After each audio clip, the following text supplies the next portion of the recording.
W legends Jerry Lynn and Mikey Whipwreck. Now, let's welcome your host, Mike Freland. Hey, welcome everybody to another edition of Front Row Material. Of course, this is not Mike Freland. He had some stuff coming up, so I am the Ritt, and I will be hosting Front Row Material tonight. And man, we have one hell of a guest coming on tonight. He's graced us with his presence before. Now he's going to be taking time out of his schedule once again to grace us with his presence and indulge us in his professional wrestling career. And let's bring him in right now, Mr. PCO. Hello. How Hello, are you? sir. All right, how are you doing, sir? Yeah, great. Awesome. Feeling great. So, want to thank you for coming on again tonight and giving us some of your time. Yeah, absolutely. It's my pleasure. So, man, your career is still going and it's going strong, and it seems like you just keep getting better each and every year that you're out there on the independent scene, Ring of Honor, and now in Impact Wrestling. I hope so because I'm putting the work in. Like I'm trying to get better. That's the goal. Like every day I get up, get to the ring, go to the gym, and then trying to, just do more things and be more effective and more accurate and just being a better wrestler, just keep improving. Yeah, Ring of Honor, that was a big shock to everybody. Uh, so, what did you think about the announcement of the doors closing and then revamping things? First of all, I kind of felt that something was wrong because, usually they would always come up to me during the summer, June, July for renegotiating. Well, the first year I signed 1 year and then I re-signed for 2 years, but it was just a different pattern where I was watching guy coming in and not getting a contract and getting titles or being part of the one of the biggest faction, and no one was under contract. So I felt like okay, there's something is happening with Ring of Honor right now, and we rolled during the pandemic different than a lot of other companies where they decided to go mostly south and having fans, and we stayed in Baltimore with the athletic commission, the CDC guideline, and we were very protective. And I think in the long run, it came back to haunt us in a way where we lost tractions of our fans. They kind of got discouraged the fact that we didn't have no fans, no reactions. You can have the best match in the world, but if you look at a match with Rock and Hogan in Toronto, which is a so-so match. It's a great match because of the fans' reaction. It's probably one of the greatest matches of all time because of the fans. So you take the Exactly. fans out of the equation, your best match ever can be just a match on the card. So I think that was a huge problem. Uh, that's only my opinion, though.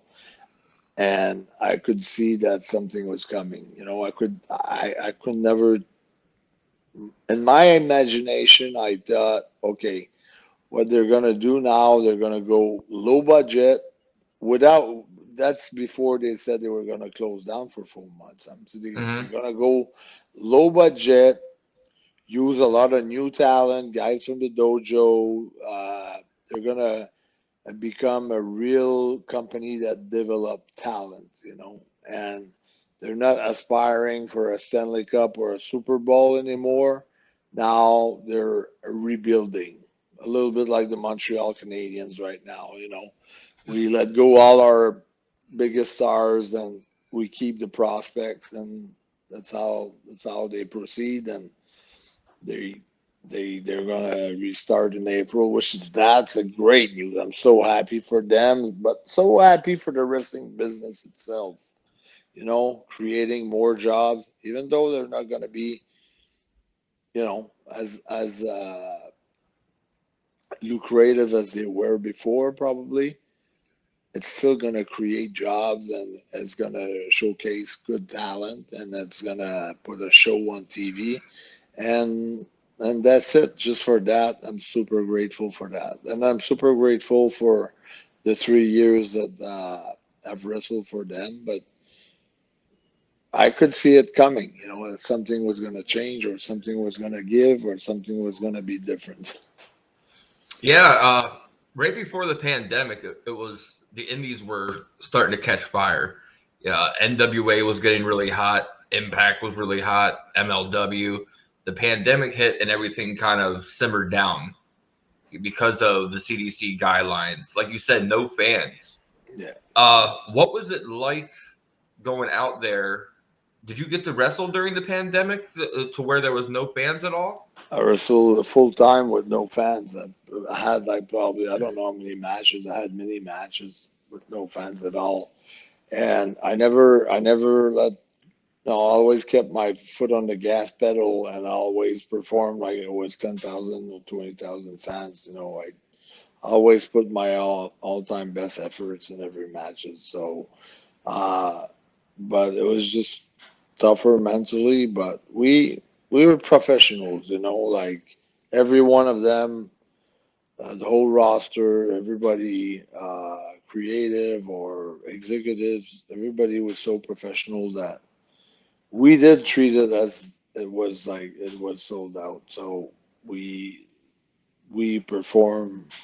We weren't lazy or weren't trying to cut the, you know, some corners. You know, we really gave it all. So uh, just my hat to everyone there. Like they work so hard. Everybody works so hard. You know. But Yeah, it was tough. It was tough. It was tough because you don't get the feedback. You don't get the reaction. You don't feed off the crowd. It was just harder, you know. so how do you sit there and go about putting a match together, where you don't know exactly where it's going because you don't have that feedback? That's it. It's hard. It's, you know, it becomes more of a chore. It's more a choreography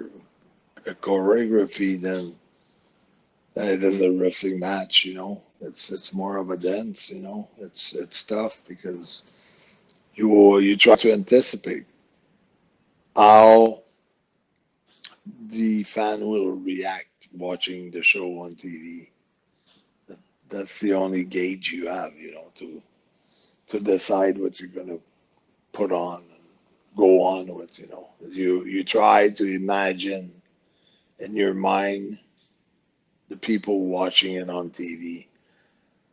How will they respond to that? And that's how you make up your match. Yeah, and to go back and think that WrestleMania, the show of shows, there was no fans there, you know, and that was kind of something that I felt was stolen from some of the, like a Drew McIntyre. He was waiting for that WrestleMania moment, and there's no fans there to celebrate his moment that he's supposed to have.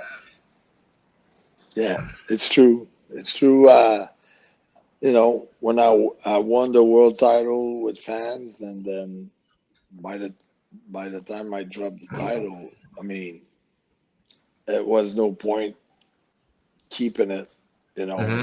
uh, it was not the same as prestigious. You know, so not that was no point because you have to still like perform and roll like it's full, but you know, like you said, you know, it's a little bit like you feel like it's under the radar, you know. So that's how it makes you feel. But being professional, you don't let that affect you. You still perform, but at the end result is what you said. That's the end result. That's it. Yeah, and then seeing promotions, they tried to substitute, not having fans by having, fellow locker room members around the outside. WWE went and piped in uh, noise and fans, and before they did the Thunderdome, but it just wasn't the same because there's this different reaction, the passion the fans have that brings to a match can't compare to piped in noise or your fellow peers around the ring. They're still piping noise now with people. So they became the expert on piping noise. They learned a lot of tricks, but I don't think it gives any more justice to the show. I don't think it enhanced the show. To me, it takes away from the show. That's my personal opinion. But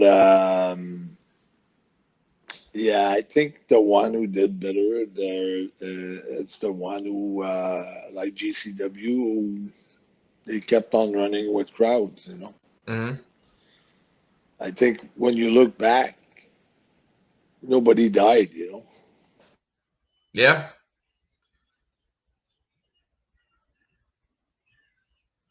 So I think either I froze or you maybe froze. Having some small technical difficulties here.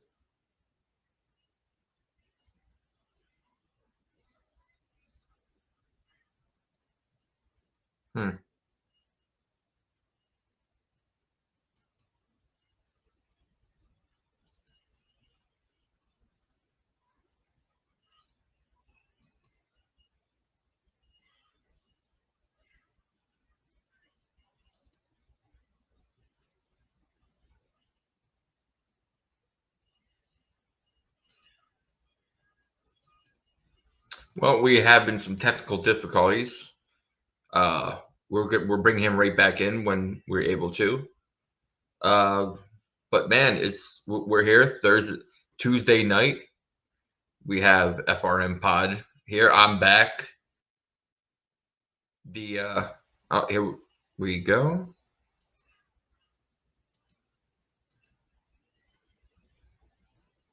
I'm back.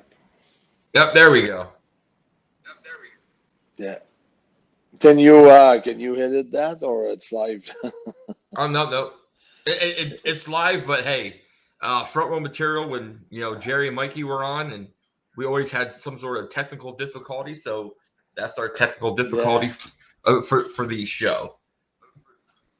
Yeah, that's welcome to new technologies. Yeah. The more advanced we get, the further behind we get. Yeah, that's it. All right. So, but hopefully it's gonna be the last time. So at Ring of Honor, you said you've seen the writing on the walls of something happening there. What was the locker room atmosphere like at Final Battle, the last show that they did? Well, nobody put it over. Like during every show, I wasn't there because when I started writing on the wall, I gave my notice to Ring of Honor because I didn't know. I said to myself, I can't continue to work where I don't know where the boat is going. So I sent out a notice. So I finished the show before. Finished on November 30th, and the final battle was December 12th or something like that. But up until then, like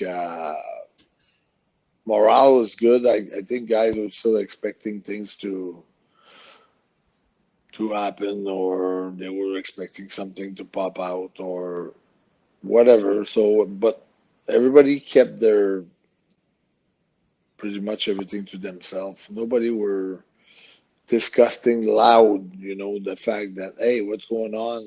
Do you have a contract? Do you have a contract? Like nobody was like, do you have something for next year? Have they talked to you for next year? So nobody was talking to nobody. So it was like a big secret. It was like a huge big secret, and everybody was acting like everything was going all right. So that's how I felt. That's my feeling from the whole thing. Everybody was, I guess, expecting that things were, because there was a lot of saying, like, we're gonna have like the more budget. It's going to be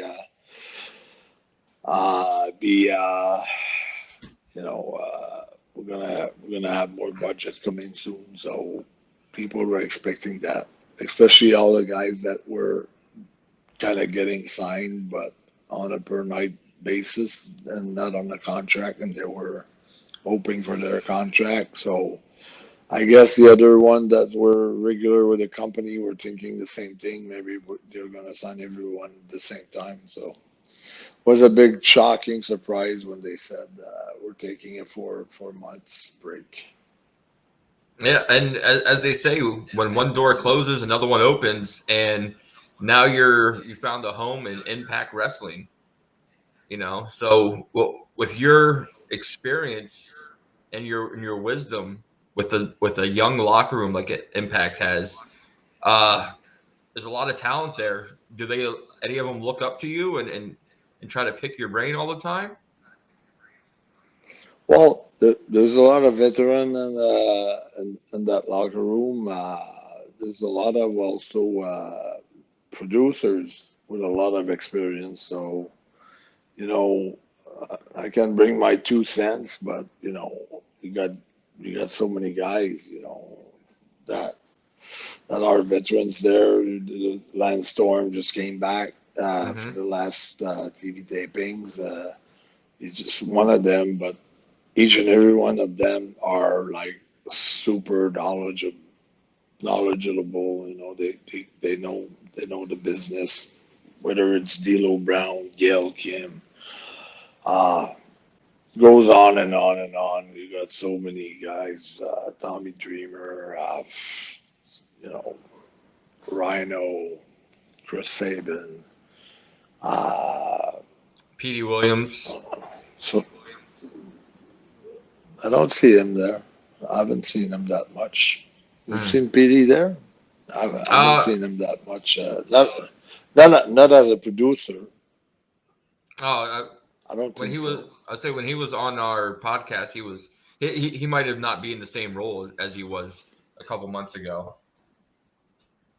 Yeah, he's probably doing like some bits and pieces for sure. Uh, but I haven't met him since I'm there.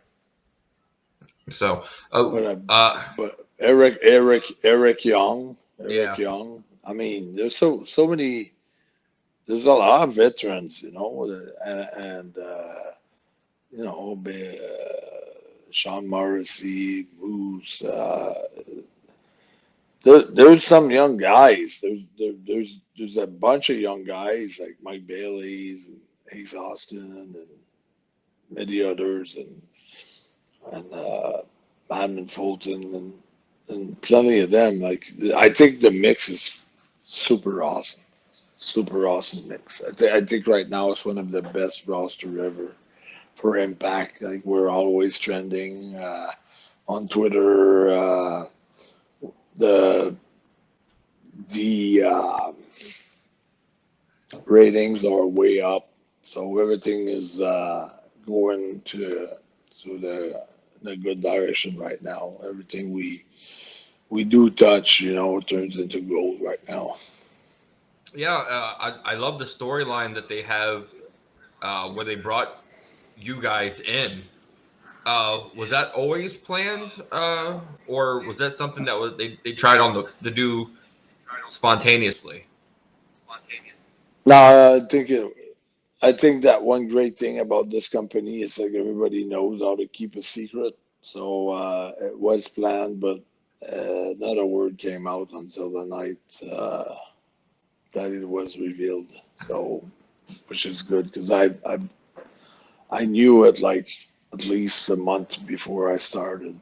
So it was yeah, it was excellent. So, being in the Impact, compare that locker room to other locker rooms that you have been in. You know, is it more? Is it like a family? Like I heard Ring of Honor has been, or was it more like? Yeah. Oh, that's hard to say comparing a locker room because you know what changes all the odds and that one thing that changed everything. It's your own self. depending on how you feel or where you are in your life. If you're a young, cocky, whatever, whatever I could say, describe, let's say myself 15, 20 years ago, Mm-hmm. I would say this is not the ideal locker room. But if I'm laid back, uh, get along good with everybody, try not to judge no one on whoever they are or whatever they do, and try to, deal with most of the qualities of everybody has. Well, I'm going to tell you it's an excellent dressing room. You know what I'm saying? It Mm-hmm. just starts from you. It's not the other way around. It's not the dressing room that is shitty. It's how you perceive the dressing room. And my perception of this dressing room is awesome. I mean, I've great relationship with everybody, but I'm not an asshole either. So, you know, so it goes both ways, you know. You can say it's a shitty dressing room if you have a shitty attitude. Of course, it's going to be a shitty dressing room. So it's not a question of being in 1990 or being in 2000 or in 2020. It it all starts from you. You know, you're the center for yourself. Mm-hmm. Not saying you're the center of the dressing room, but from your standpoint, you're in the center of everything from where you are yourself.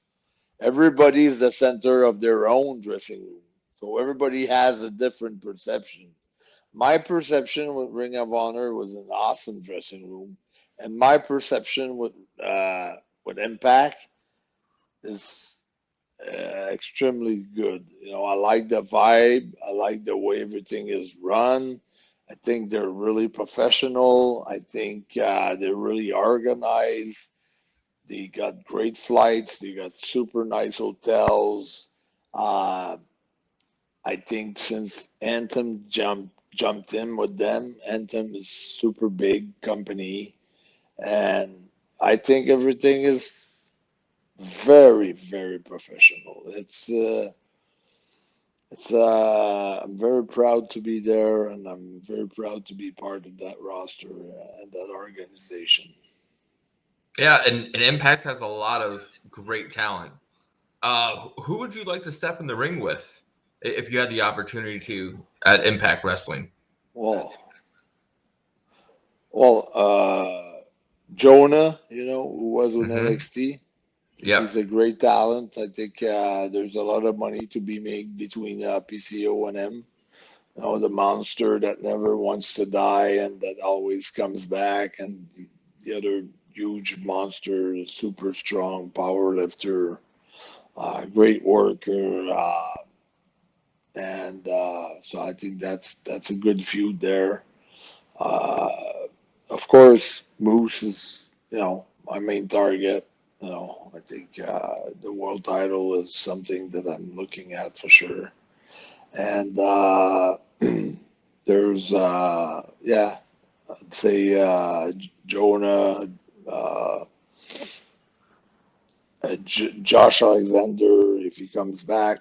Uh, that's another great target. Uh, Moves for sure for the title. I'd like to get a shot at the title, and I'd like to win that title and just create something special. Sean Morrissey is another, formerly known as Cass, another great talent. Uh, and you have a bunch of guys that are super talented. Uh, so I'm a big believer in when things are happening organically that you Mm-hmm. don't necessarily choose or pick one. Let the people be involved and let the people want something that they will like. So when the people are asking for it, it becomes organic, and I think that's where success is. Yeah, that is one thing that I noticed with Impact Wrestling. They actually listen to the fans, and when the fans say they want something, they deliver, and they give them that opportunity to see that.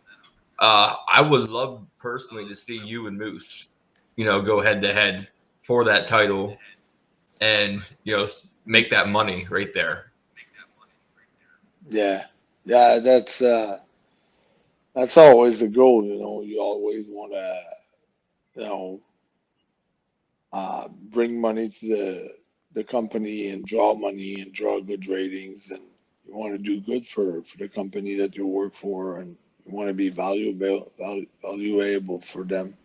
So I think it'd be money right there, because I feel like even though we're we're doing fantastic as Honor No More.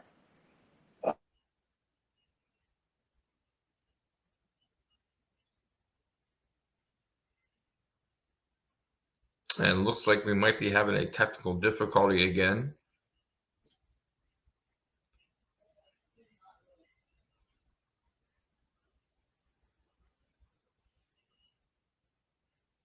Once again, I apologize. Of course, since Freeland's not here, I'll take full blame for it unless it's him working his magic. But hey, Jersey Devil, I'll sit there and get to your question here. Oh, there we go. Yeah, yeah. So yeah. So like I was saying, I think it's better when it comes when you're valuable to the company, and then you bring your money worth it. You bring that back in ratings, and then buy rates and interest for a match that people are invested in. Well, PCO, there's a fan has a question here. We're all familiar with your partnership with Jacques Rougeau over the years. What was your relationship, if any, with Raymond? And do you want to know if there's any good Raymond Rougeau stories? Yeah, Raymond's like one of my best friends. I kept in touch. We're not friends like in a way where we see each other every week, because we live far apart from each other. But let's say every Christmas sends me a text, or once in a while sends me a text. When he became the mayor of the city, I sent him a text to congratulate him. He gave me a lot of advices in the real estate world, where I got involved at one point. I'm still involved very much in the real estate, and it's all because of Raymond. He was a good mentor to me. Uh, what to do with my money and how to spend it, like and then, in a smart way, and just how to act, on the road, and how to be honorable, and to be proud, and things like that. And uh,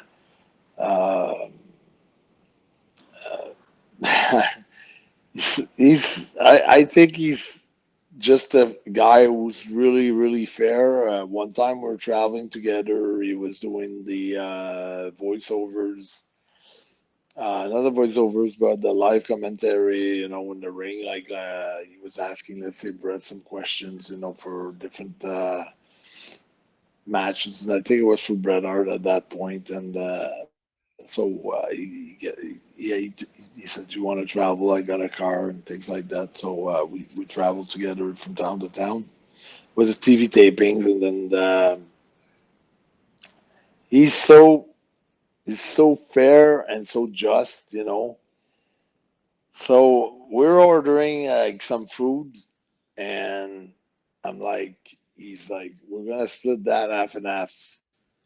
And I said, "All right, no problem." And let's say it comes to I don't know, 43.94 or something like that. Well, I'm like, I say, "Great, just chip me a 20, I'll take care of the rest. And he was like, all the way to the pennies, half and half. So, so that's a great one where, you know, coming from Arnold, take care of the pennies and the dollar will take care of of themselves. So I've learned that lesson with Ray. He's really fair and he won't grab an extra $2. He's very how can I say that? Very, very loyal and honorable. Another example would be I see him one time. I'm going for a Ring of Honor. He's going for WWE. So we decide to get a breakfast together uh, at the airport in Montreal. And so he pays for his, I pay for mine. I say, Ray, do you want my receipt so you can put it in your expenses? You know, like Hmm. a lot of people would do. And he says, no, I just put the real receipt in my expenses. So you can't have a guy like more straight as an arrow than Ray Rougeau. He wouldn't steal one penny from Vince, like he's and from me and from you, he's Hmm. really, really that great, and I had the chance also to go to some TV tapings in New York with his own plane. Hmm. And I did a few press conference where he was driving his own plane, and I wasn't on board. And he was like, he's a real good like pilot. And so I've been in his airplane, his own airplane, like quite a few times, and that was awesome. And I saw him did some uh, diving with a parachute, so. Landing on let's say third base on a baseball field during a softball game. So pretty, yeah. That's pretty much what I have to say. But he's a good fighter as well. I don't have any stories in mind, but he really he won't stand back, from anybody. He will go up front and he'll go to a fight with anyone. He's super proud. So yeah, so basically, sorry, but it's a bunch of qualities that I have to say about him. I mean, he's been nothing but good to me. So I kept a good relationship with him, and I'm very proud of that.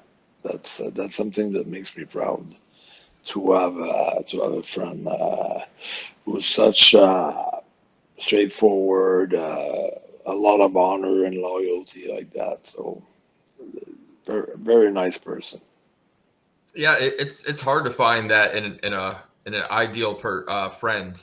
Loyal, trustworthy, honesty. Those are all qualities that I look for in a friend, and you've found it in And Raymond.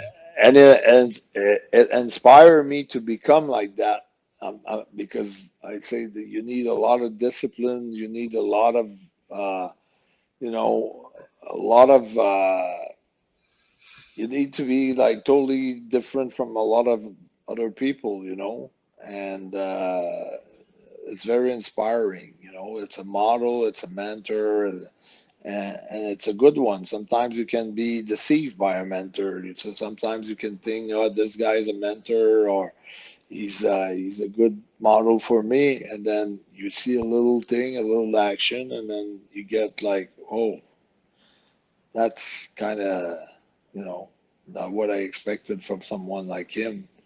But I was never deceived by Ray and his action. So I know why Vince liked him that much. Yeah, and it's something that you've seen in him, and then you could pass it on to the next person and show them, and have them learn the same traits that you learned from him. And also, it shows that the wrestling business doesn't just produce bums and people with no class or heavy drinkers or drug abuse or name it. Hmm.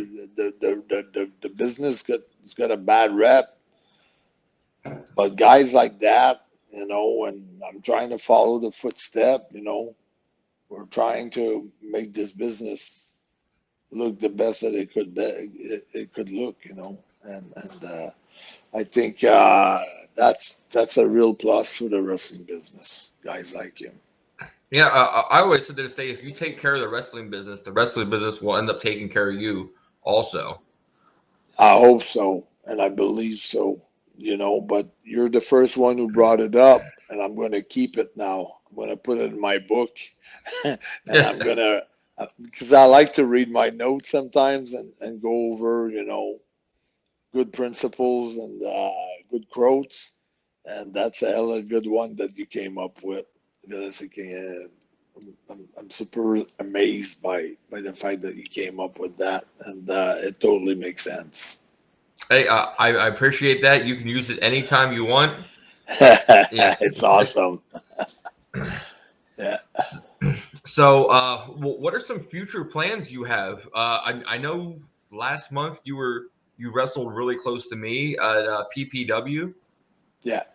So where else can we sit there and see you? What else is on your menu for the next Oh, upcoming year? I'm all over the place. I'm gonna do not the next one, the following one in June, Pro Wrestling USA with Frank Goodman. I'm gonna do. I was supposed to do Joe Rogers in Pittsburgh, but I had to cancel because it was during a TV taping with Impact. I have Prestige in LA coming up on the next Saturday. Uh, I've got, I don't know, I would have to look at my bookings. I'm doing like 2 to 3 dates per week. So I'm all over the place, I'm trying to get as many days as I can. I mean, for me, like 3 to 4, it's a bit too much because I have a 13-year-old daughter. But 3 shows a week, 2 to 3 shows a week, that's a good standard for me, and keeps me, in the game, and keeps me like seeing different things from different places. And I'm a big fan of observing what's going on in the business, and not just from social medias or TV, but also like to be on live shows and seeing different areas and different promotions and the way that people do things. And I look at it like that too, like when I first signed with WWE 1993 and I got signed up, I had a bad attitude, and I thought, now that I made it to the big time, I'll never go back to indie wrestling. It's a small time, it's whatever, a waste of time or this and that. Then I grew up, and now I was watching a singer like Johnny Cash, you know, Hmm. where you could see him sing in front of 100,000 people, but you couldn't see him sing in front of 250 people. And now my mentality is if you're really passionate about the business and if you're a true, real pro wrestler in your spirit and in your soul, uh, it's not the amount of people that counts, but it's like being passionate about what you do and really showing that passion. Where when it's a point where okay, you need to wrestle to get like some sort of money because you can't eat, that's a Hmm. different story because now I kind of feel sorry for you because there's something that you did wrong with your money or you there's something that was missing and I look at it in a way where that's kind of sad that you still have to go on and wrestle and put on a show just because you need the next meal. But if you do it like I do, because you have goals and you have all the money in the world to be happy and to retire, but you're still doing it. When I say all the money in the world, I don't want to say I'm a billionaire, but Hmm. I have enough to stop wrestling, But for me, I haven't achieved my childhood goal. You know, when I was Mm-hmm. a child, I had goals.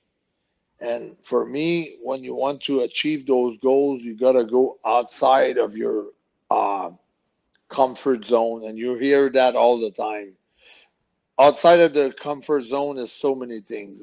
It's also the passion that you have for an indie show. It's also traveling like crazy.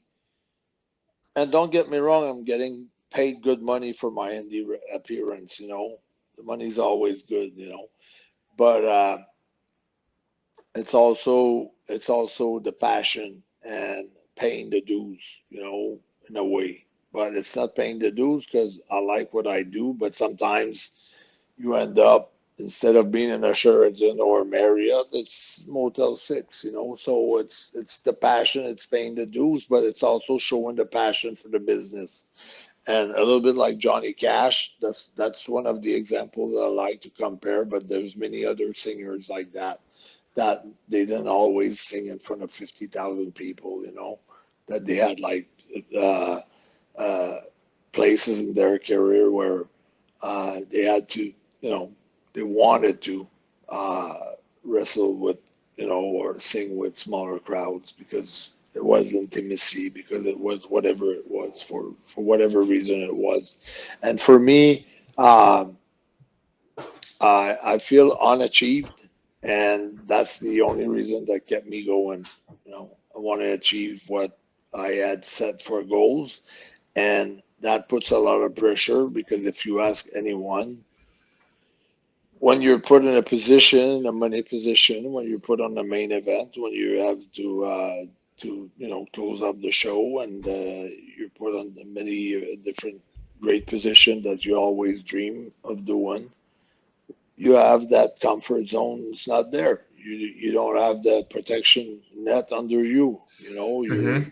by yourself. You need to trust yourself. You have to have full confidence in what you can achieve and believe that you can achieve what you wanted to achieve. And just that itself, my my hat off to Rock, to Austin, to John Cena, to Hogan, to all the guys that had been there, you know, and Mm-hmm.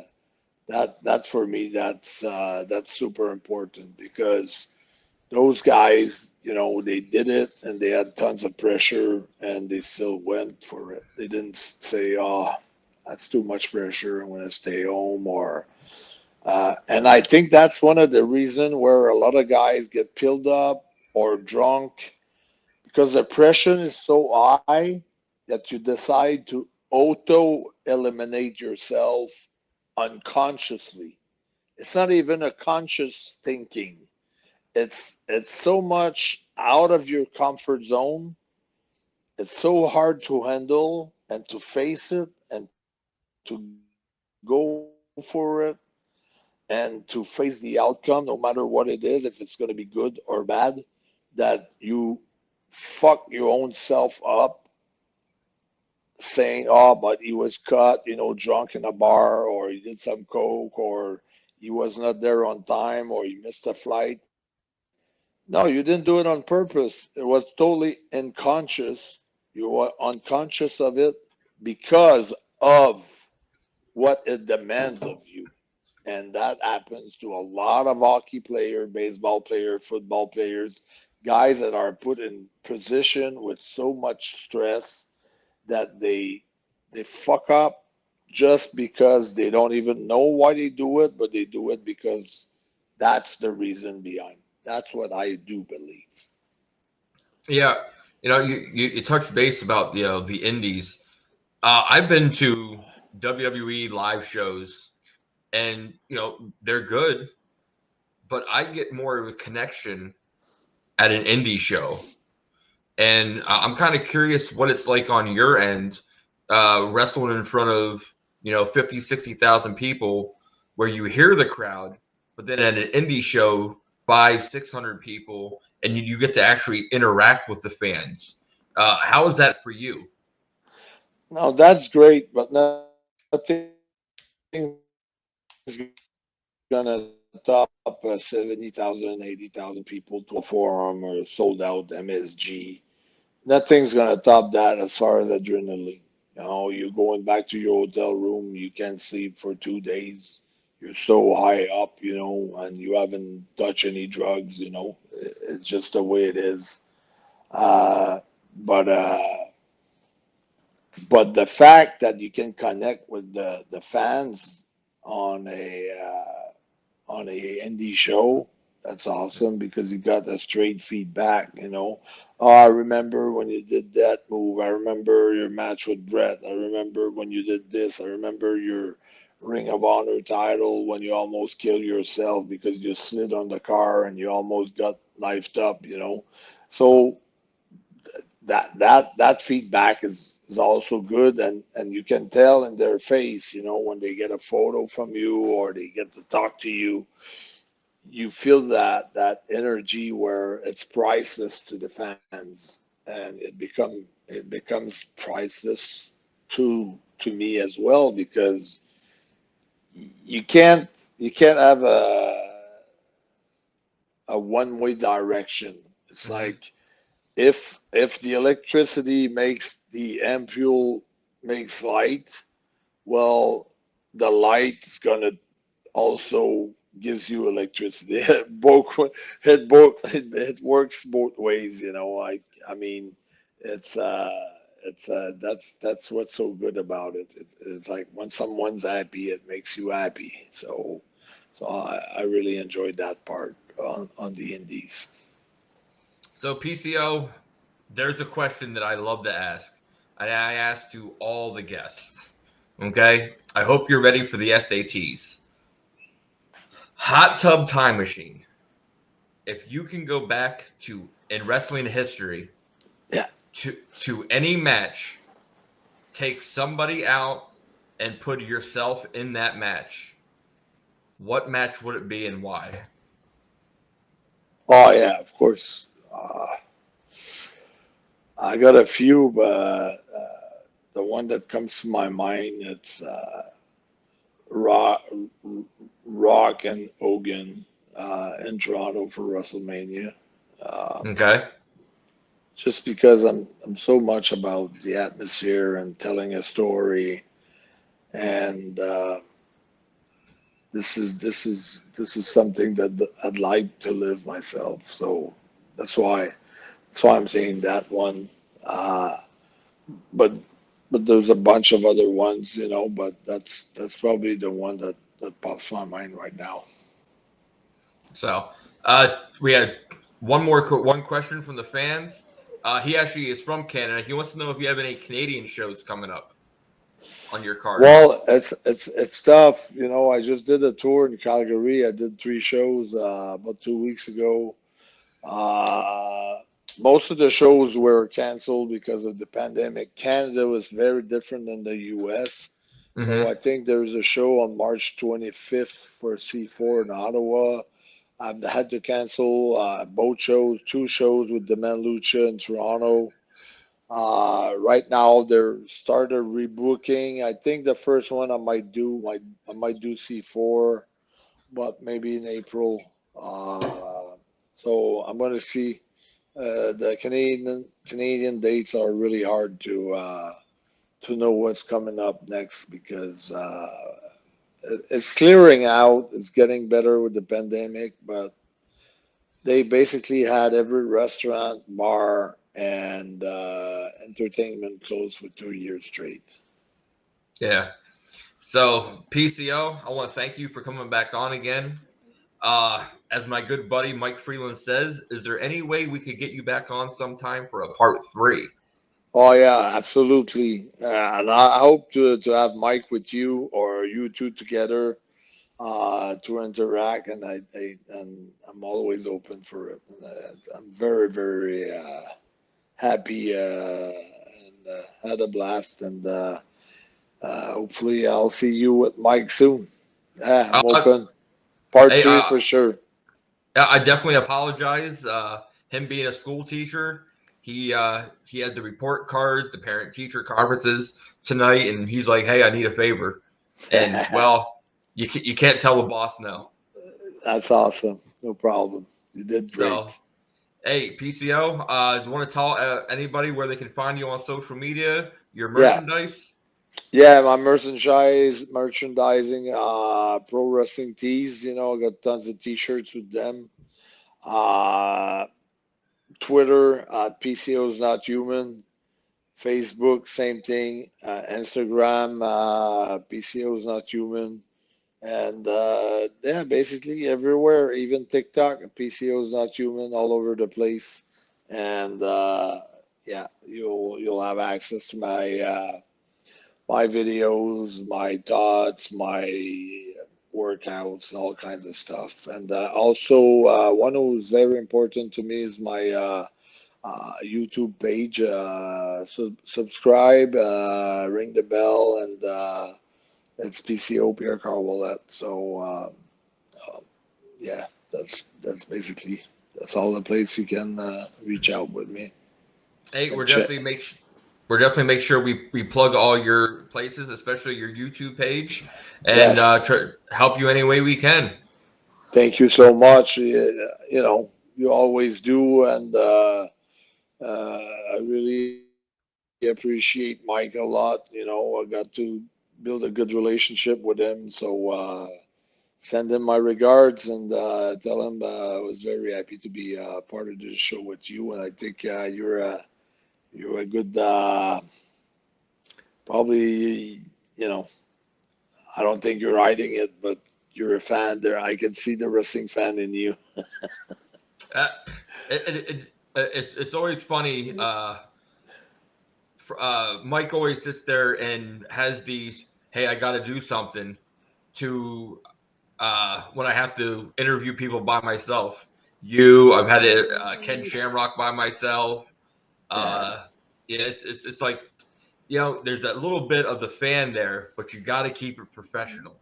Yeah, no, that's nice. You did good. So I'm very happy. Thank you so much. Hey, thank you for stopping by, PCO, and we will see you next time then. All right, take care. Bye-bye. Take care.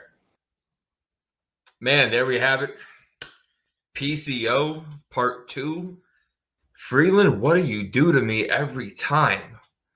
So, but man, I love sitting down talking to everybody and just talking to them like they're people, because that's what they are. Hear their stories. Jersey Devil, great question. But I hope you got some dates written down where he's coming to Canada. So guys, what we're doing is going to take a little break, and when we come back, well, we have panel time. So guys, yes, we're doing the panel tonight. So guys, let's take a little break, and when we come back, we're going to bring on the panel.